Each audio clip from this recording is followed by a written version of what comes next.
Let's see what the stew has for us today. Welcome to the Gnomecast, a Gnome Stew's tabletop gaming advice podcast. Here we talk with the other gnomes about gaming things to avoid becoming part of the stew, so I guess we'd better be good. This episode is brought to you by awesome Patreon backers like the phenomenal Panic Productions, the stupendous Stephen Farrell, and the wonderful Wesley Botham. Today we have Jared, JT, and myself, Ange, and we're going to talk about niche protection. Before we dive into that main topic, though, let's ask our Get to Know a Gnome question. So, since we're going to talk about niche protection, what is your favorite class to play? Does that stretch across genres, and how often do you actually get to play them? JT, I'm going to start with you. Sounds good. I think the healer or cleric or whatever you want to call it, the kind of the support character is my favorite because I can see my effect on the game both in and out of combat pretty much almost in any scenario, really.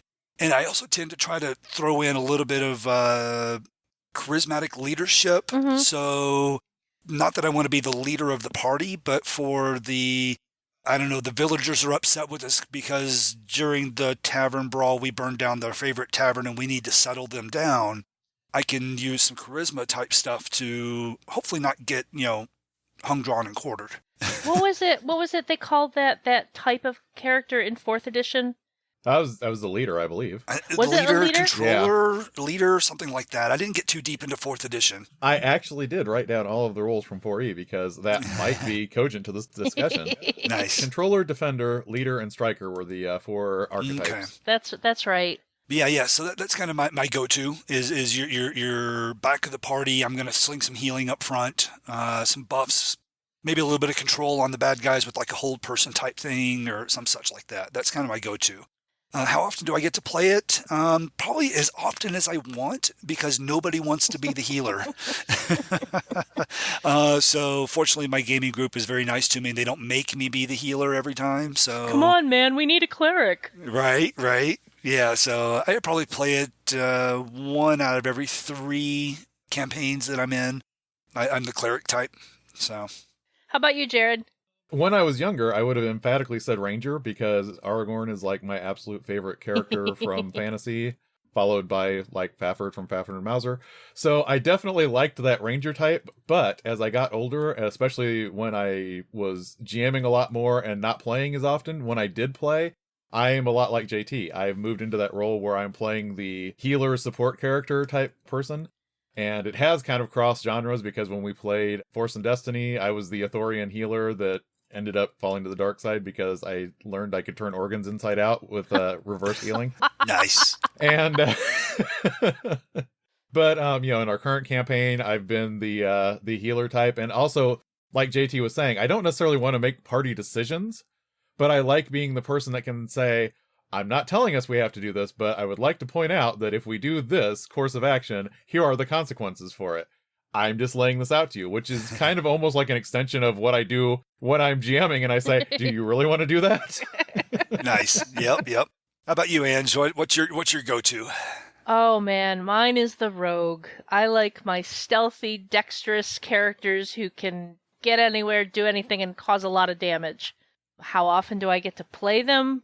Well, not as often as I would like, because a lot of times, we'll be getting together, and because everyone knows I like to play rogues, I also tend to step back and let somebody else pick them first. It's how, like, in the longest running campaigns I've ever played in, I have never played a rogue, because I invariably let somebody else take that. The worst one was years ago, one of the first major campaigns I played with my current group, and somebody else wanted to play a rogue, so I backed off and made a different character, and then they changed their mind, so the party had no rogue, and I'm like, oh no. Seriously? Oh no. Seriously? But I tend to get my fix by any type of video game. I go in and play the rogue. And it does cross genres, because, I will play anything vaguely dexterous and stealthy in any system, any genre. It's like, yeah, give that to me. In fact, it's gotten to the point where one of my fellow GMs that I regularly play with, he'll like look over my character and he's like, do you really need your dex to be that high? Do you really? And I'm like, come on, let me have my fantasy, man. So let's move into our main topic. So what is niche protection? To borrow a little from the definition Panda, it generally refers to making sure the players and their characters are always the best thing they designed their character to be good at. Letting another character from another player suddenly be as good as or better at that thing can ruin the play experience of the original player. So let's dive into this topic. JT, you were the one that originally suggested it, so why don't you start us off? All right. So from I guess there's two sides of the coin. There's the player side and the GM side. I'm going to start off with the GM side. This is largely taken care of for me in obviously in session 0 where everybody's making the characters. Mm-hmm. And I try to do my best to say, to go around the table and have them collaborate. Who wants to play what? Let's just start throwing some ideas out there and get just like a broad conversation going. And if two people seem to be going down the same road, I'll just gently nudge them and say, well, okay, you guys both seem to be, I don't know, let's throw out an example. You both want to play rogues. How are your rogues going to be different? Is one going to be the urban rogue and one the wilderness rogue? Oh, you want wilderness rogue? How about we bump you another step further in that direction and actually have you play a ranger, which is close enough, right? Mm-hmm. So it's gentle adjustments in the course of decisions down those decision trees, right? So I'm never going to go just put my hand down and go, no, we have a cleric. You can't be a cleric. I'm going to be asking those questions of how is your cleric different from this other cleric that's also in the party? And that some people aren't self-aware enough to be like, oh, there's already a cleric. Oh, or they really want to play the cleric. I'm going to back off. But when I start asking questions, how is your character different? That kind of that rings a bell for them and goes, oh, maybe I shouldn't be a cleric. I should be a paladin, or, if they want to be faith-based in some, magic, they can be a druid instead. Or, there's so many nuanced decisions that can be made. I had something like that happen when I was running the Dragon Heist adventure path. And I had two players who wanted to play bards. They both were like, yeah, I kind of want to play a bard. Well, I wanted to play a bard too. Well, why don't we both play bards? And they basically together decided to both play bards. So they were both cool with it. But they also took them in different directions so they didn't feel... Like, one of them went, I forget what the specialization is, but more of a bard. He was more of a barbarian.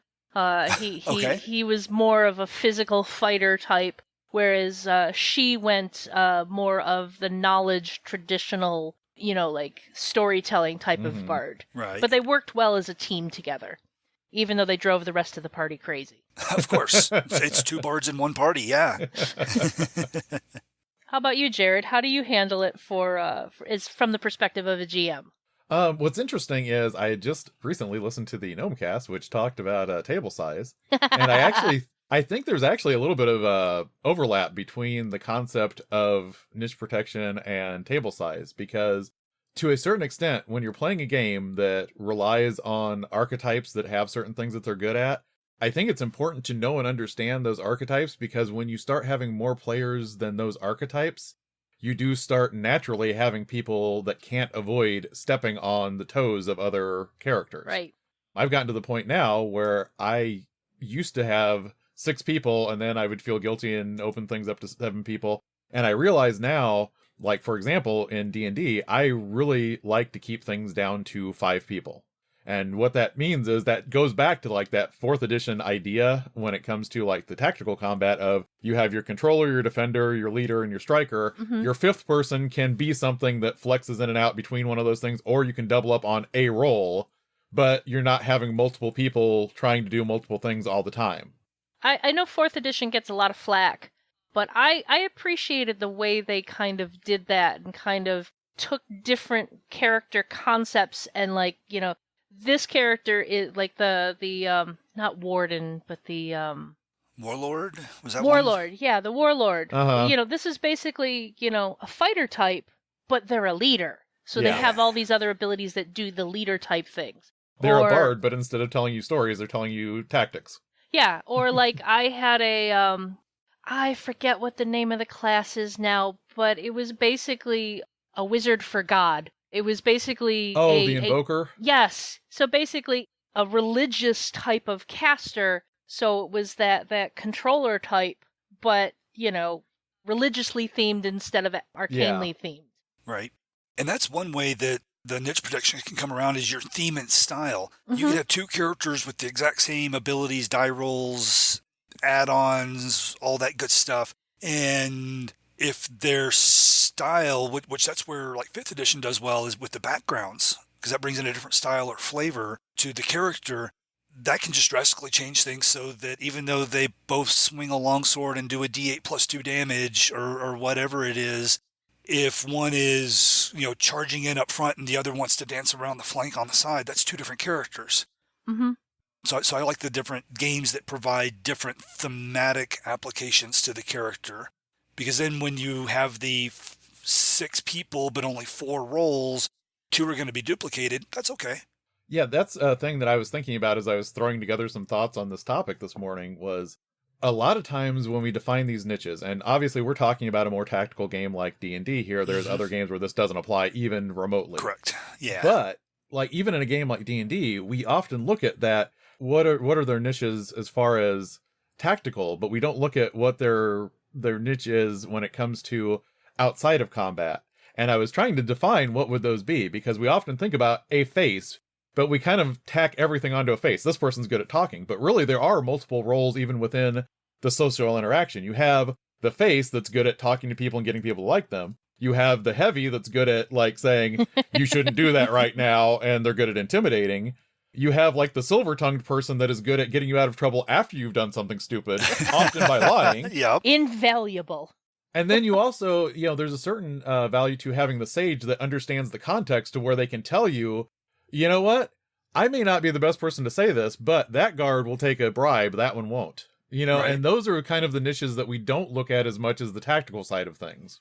I think ultimately what it boils down to is making sure, regardless of whether we're talking about a tactical game or a narrative game, players want to feel special. We're playing these games usually to play exceptional individuals, and if a player designs a character around a particular concept and then somebody else at the table is better at that than them, that kind of sucks. Yeah, it really does.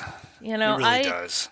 I played a game recently. It was a one-shot. We made our characters at the table. It was actually kind of a slightly modified version of Marvel Saga with the cards and all that. And we made our characters at the table, and I kind of made a stealthy, Ange made a rogue, a stealthy infiltration type character who could, blend into the shadows and disappear and all of this. And we started playing and introducing our characters, and I realized of the 5 players, there were 3.5 of us who could kind of all do the same thing. Oh no. And very Ouch. quickly I realized I was not the best at the thing I thought I was making my character to be the best at. Mm-hmm. So it was like, I still had fun in the game, and I kind of rolled back because I knew the GM and I knew the other players, but it was still a little frustrating to have thought I was designing this particular concept, and 2 other players were doing, quietly making their character without talking to anybody about it, doing exactly the same thing in just different thematic ways. Yeah. Yeah, so when I'm game master and I see during session 0 that player get quiet and they're just looking at the book and writing down numbers and all that, I'll step up and ask them, hey, what are you thinking? What do you need any help? Because sometimes they're studying the book to understand the rules, especially if it's a brand new game to them, or a new setting or a new world or anything like that. So I'll step in and say, hey, do you need any help? Do you need me to explain anything? Do you have any questions? What you doing over there in the corner all quiet like, and get them to kind of come out of their shell. A lot of people don't realize they're doing it because they're so focused in on what they're doing. Mm-hmm. And they're like, oh yeah, I was looking up these 2 different things that help my stealth skill. And when they say that, another player at the table might perk up and go, oh, I was doing a stealth thing too. And then we can start that conversation on, okay, who gets to be the stealthy? Or maybe you're both the stealthy people, and one's primary, one's backup, and the backup has something else that they can do that they're really good at.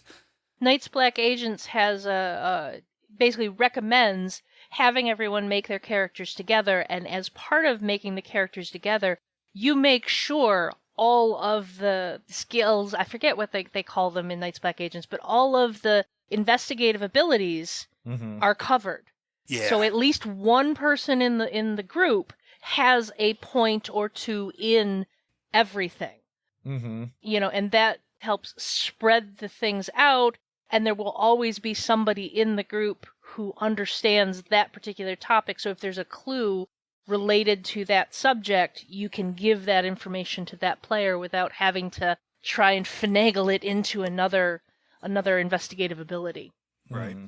One thing, it's super important to have this discussion in session 0 and make sure that people, when they're concepting their characters in the first place, are coming up with distinct characters that aren't going to step on each other's toes. But one thing that I've noticed is the more robust a system is about leveling or advancement, the more you can start to converge back into the same niches later on. Yep. For example, in the game that I'm a player in, the two clerics that are in this group started off doing opposite things. I started my character as a death cleric, and I was going to, for once, play a cleric that was very damage focused. And the other person was playing a cleric that was going to multi-class into sorcerer so they could use their sorcery points to be this awesome ultimate healer. The problem is, once they got sorcery points, they started seeing all the horrible ways that they could turn other people inside out. Yep. And they started doing damage more often, and I was falling back on healing people, so then I ended up going to the GM and saying, hey, can I switch this from death to grave, because it's the same concept, but a grave cleric is a lot better at the support role than the death cleric is. And then we kind of, converged back into different niches from where we started at. But it is something that as the game progresses, you can have that where you start stepping on each other's toes again, even if your original concept was further apart. And I think there's also a point, too, where if the players are cooperative, if the players, work together, you can have some of that overlap. My Eberron campaign, which was using Pathfinder as the system, had no cleric, but both the Oracle and the Witch took healing abilities, and the two of them combined kind of, they could both do other stuff related to their classes, but the two of them combined could provide enough healing for the party to make it work. Yep. I call that concept 2 half healers, which works great. You either need a full healer or 2 half healers, right? And the half healers need to realize that they need to reserve some of their spell points, abilities, mana, whatever you want to call it in the system, for those healing moments. Now that I think about it, my current campaign that I'm a player in, we have 2 half healers, even though one of them is a cleric. Uh-oh. He went Tempest cleric, so he is full on damage anytime he has the opportunity to do so. Yep, I've done that as well. Actually, I was playing pretty much your straight up vanilla cleric, and then I got my hands on the artifact, the Mace of St. Cuthbert. And we happened to be fighting a lot of undead and devils and demons and such like that, which that mace is awesome at. This was a first edition D&D. So I went to town. I was like, okay, I'm refocused. You can't really refocus a character too much in first edition. It's just it wasn't a concept in the game at the time when it was published. But I started choosing different spells, and I essentially became half a healer. But we were also high enough level that it didn't matter too much. And the whole party was designed around, we're going to kill them faster than they kill us. Our armor classes were not very good, but our damage output was phenomenal. But if we ever came up against that thing that could hit as hard as we could, yeah, we were in trouble. Another aspect of niche protection I wanted to bring up from the perspective of a GM is you also have to, it's not just a matter of making sure the characters have builds that are specialized in different things. You as the GM need to provide opportunities for them to do that thing. Oh yeah, spotlight time. Yeah, totally. Yeah, I have actually written that.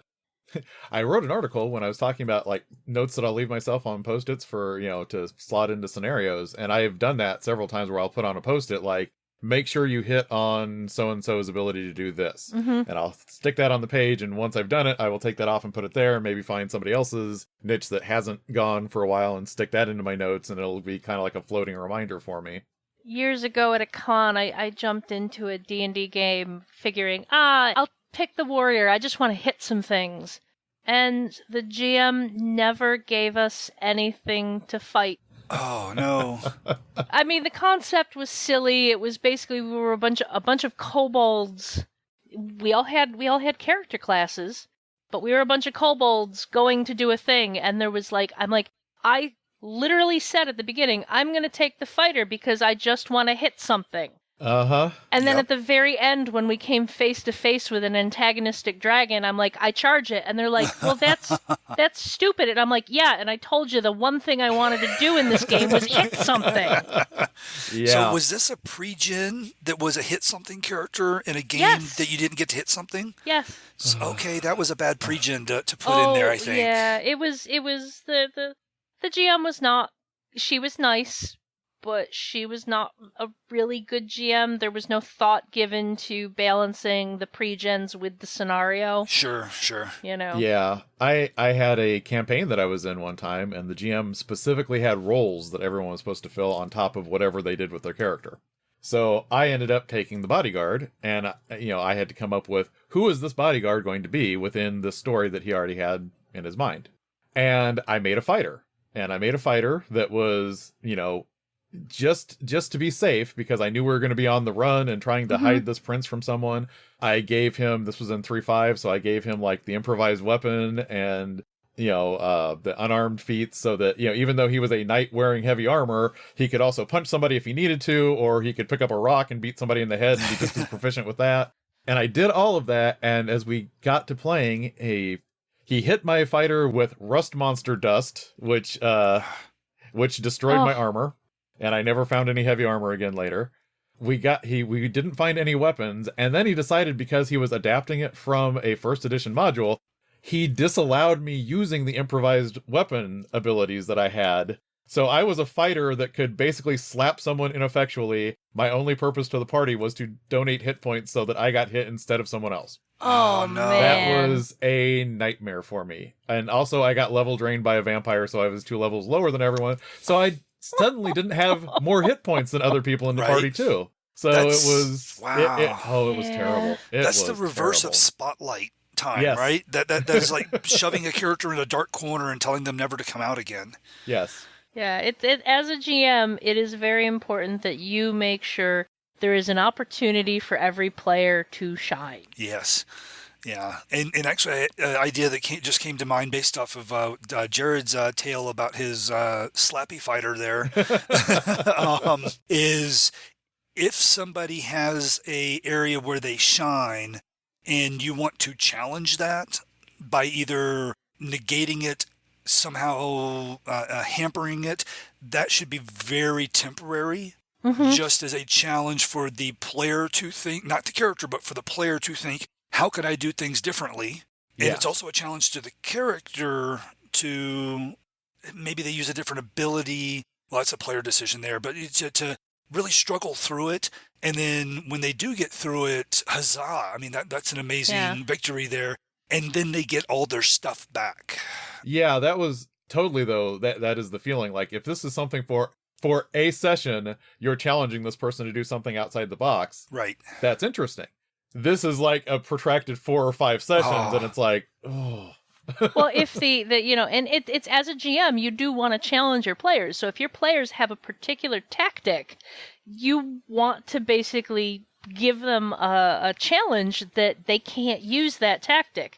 Hence, in my Eberron game, where they could drop 3 fireballs in 1 round, I put them up against a critter that was immune to fire damage. Yes. It's like, it's they still get those moments where they get to shine and just drop fireball after fireball to decimate their opponents.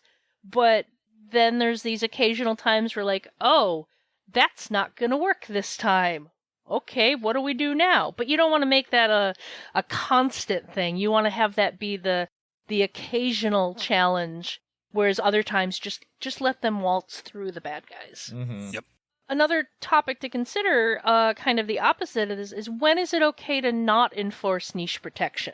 When is it okay to let some of the players cross abilities? I think at higher levels and larger groups, those are kind of the two exceptions to the rule. I mean, if you want to call niche protection a rule. Yeah, the larger groups, because it's almost unavoidable. And at higher level, you have so many different things to pick from to add to your character. Kind of hard to avoid there as well. I also think, like I was talking about earlier, when you identify, say there's 4 main roles in a game, and you have 3 players, you're probably going to be picking up that 4th slot across the other 3 people. It's not going to be actually, to use my favorite example of prototypical adventurers, if you look at Fafhrd and Mauser in those books, Yep. you had 2 characters that comprised the party. They were both fighters, they were both thieves. One was more magic-y, one was more outdoorsy. So you did have characters that overlapped and where they diverged as well. Yeah. And I think that's one of those things you have to look at. It's like number of players versus what niches you actually have in your game. I think it's also okay to take a look at the players themselves. If you have somebody who is unreliable at showing up on time, maybe it's okay to let some of their abilities get scattered amongst the rest of the party. Still give them that moment to shine when they are there, but it's okay to make sure somebody else can pick locks. That's fair. Or the person who's constantly falling asleep. And, I had that player in my group once, and it was a superhero game, and she made a scientist that had no knowledge skills, but could just do crazy alien damage type stuff. And it was like, and she was also in the middle of her residency program, so when she would come to gaming, it was just she'd pass out. She'd fall asleep. So we would wake her up to let her roll dice to, fight stuff, but we wouldn't count on her to do any of the things her character should have been good at. It was still okay to have her there because, she was a friend and this was cathartic for her. It just wasn't as, okay, we'll make sure somebody else can do this thing her character is supposed to be good at. It's okay to consider those things as long as you're also still providing the spotlight time and making sure somebody feels that their character is special at the thing they want them to be special at. Mm-hmm. So I'm going to lob a grenade in there that we definitely won't have time to discuss here, but this has all got me thinking about establishing niches for your characters when you are the GM and you're running characters. Like, how much thought do you put into making sure that each NPC that is in an encounter has a purpose that is reinforced with something you are doing to serve their niche? Like, is this bodyguard just a collection of stats, or do they have a special ability that makes them an exceptional bodyguard to your boss creature because of that you chose them? They're not just a sack of hit points, but they can also do things like push the bad guy out of the way, or things like that. Yeah. That's one of my favorite abilities in the FFG Star Wars is some of the Imperial officers have an ability called Imperial Valor, which is if you're stormtroopers in the fight, the stormtrooper takes the damage instead of the officer. Okay. That's awesome. That's really appropriate. Yes, it is. Yeah, no, that's actually a good thought too. I mean, that goes a little off topic and deeper into some GMing thoughts on, making your NPCs, making your opponents interesting and unique and giving it flavor. I do caution, if any of them are like friendly NPCs, don't make them so special that they're going to outshine the players. Yeah. Don't do a GMPC type scenario. Or at least not for very long. Like maybe a session at most. I try to keep it to a scene or two and move on. But yeah, my regular group, we recently had like an interlude session where we all played NPCs on a rescue mission while the main PCs were off doing something. And one of the NPCs was a bit higher powered than the rest of them. And the GM was like, well, I'm still going to let you guys play her because it makes sense for this scenario, but she's kind of like the abilities we had access to were a little more limited than the character actually has. But it also made sense for the character because she's kind of fey and flighty and doesn't necessarily get normal societal conventions and therefore, wouldn't realize, hey, I could have just snapped my fingers and solved this problem. So we're going to do this the hard way because it's fun. Any last thoughts on niche protection? Other than expanding the topic beyond the ability to address. No, I think my final thought is rolling back to Jared's list of kind of archetypes, the face, the silver tongue, the heavy, and all those. You nailed it in describing the A-team. which was, Yes. was an ensemble heist TV show from the 80s for the younger listeners, right? Of course, more contemporary equivalents are going to be like Leverage and things of that nature. So I guess if you're out there in listener land and you're still not sure what niche protection is or how to put it into play, go find some really good heist or ensemble movies or TV series and on Netflix or whatever, and sit down and have a watch. I will actually highly recommend, if you can get your hands on it, the Leverage RPG is a good one to look at. I haven't played it a whole lot. There are some things about the system I don't like, but one of the things I do like is the way it handles those roles, because everyone has a rating in every single role. It's just, one player is going to be the mastermind, another player is going to be the thief, another player is going to be the hacker, and everyone else has a little bit of ability, to a varying degree in that, because they kind of take on primary and secondary abilities, and then just they know enough to know what's going on in the other archetypes. Yeah, the short version of this podcast could just be go watch Leverage and take notes. Because Leverage is very big at showing you what niche protection looks like for different characters, and it shows every once in a while they will challenge that and switch things up and force somebody else to do something. Like when they sent Parker in to be the face. And she ended up stabbing somebody anyway. Yeah. Anything else from you, Jared? Nope. Then I think we can get out of here. This show is funded by the Gnome Stew Patreon. You too can become a Patreon backer by following the Patreon link on the Gnome Stew website to the Gnome Stew Patreon. This ad is brought to you by the law offices of Rollins, Platt, and Gage, specialists in ensuring your niche protection is protected to every extent of the rules lawyer's powers. When you've got another player encroaching on your specialty, call us to help. Nice. I love those. If you're enjoying the Gnomecast, you'll probably like many of the other Misdirected Mark shows. Here's one to check out. Bone, Stone, and Obsidian. Wayne and Robert take a monthly deep dive into the Dark Sun setting and discuss it across all editions of D&D. You can find all of us at gnomestew.com, at gnomestew on Twitter, and gnomestew on Facebook. Jared, where else can we find you? Oh, you can find me at my blog, What Do I Know? And also on Twitter, you can find me at knighterrant_JR. And JT, where can we find you? You can find me on my website, jtevans.net, and on pretty much every page, you'll see all the fancy little icons for Facebook and Twitter and Instagram and yada, yada, yada, and feel free to click through to those to find me on the socials.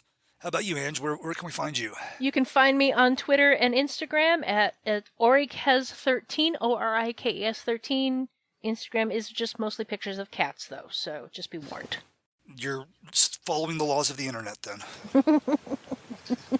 Well, I wanted to name my Instagram the Brothers Odinson and the Ginger 3, but that was too long. Oh. So, anyway, do you guys think we avoided the stew this week? I don't know. Whose role is it to determine who actually gets into the recipes?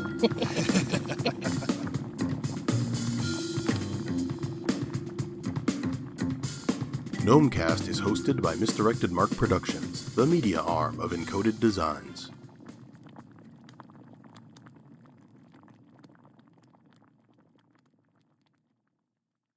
So what is niche